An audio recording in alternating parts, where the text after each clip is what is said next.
But like, let's go back a little bit. You are an Olympian, yo.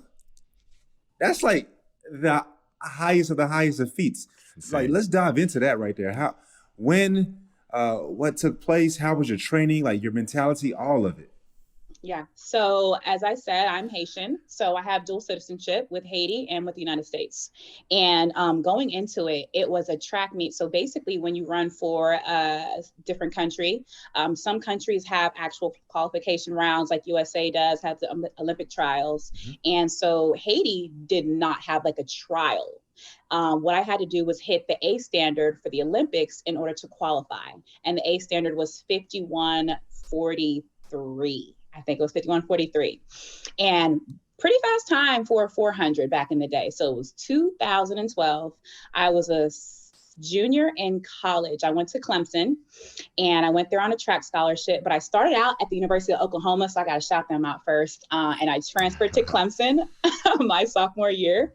And so after that, I trained with this coach, and he was like, also Coach Carter, because I literally thrive off of just constructive criticism, and you have to literally talk crap to me because it only feeds me. Like, if you're like, Marlena, let's go. You're not running fast enough. You suck. Let's go. It's like, it pumps me up because that's me. Like, I remember I went home for the summer and I got a little thick. And I remember coming back and my coach was like, Miss Piggy, come on, Miss Piggy, let's go. Not Miss Piggy. She said I got a little thick. Calling me Miss Piggy. But guess what?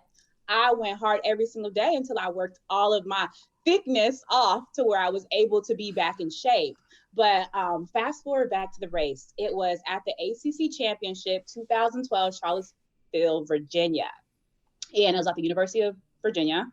And it was the finals for the 400-meter dash. And I just remember going out there, and my coach told me how to execute the race. He was like, go out hard, kind of coast the back stretch, and then pick it up with 150 meters to go. And I'm like, okay, got it. And I wasn't too worried. I had a lot of competition, but I also knew who I was, and I knew that I was the strongest person out there. And so with 150 to go, I just remember just high knees, kind of like the race yesterday, or basically the football game yesterday, just starting high knees. And I'm just like high knees, high knees, high knees. I remember crossing the finish line, and I looked at the time, and it was like 51:40. And I was like, like, I remember being so hyped and just so excited that I hit it. I remember looking for my coach in the stands, and he saw me. I saw him. I sprinted to him. I jumped on him, and we were just so excited. And I was like, that's when I knew, like, you're going to the Olympics. Like, oh my God, you're going to the Olympics, but it really doesn't hit you until you're actually at the Olympics. Like, I was just in my head, I'm like, okay, I'm going to the Olympics.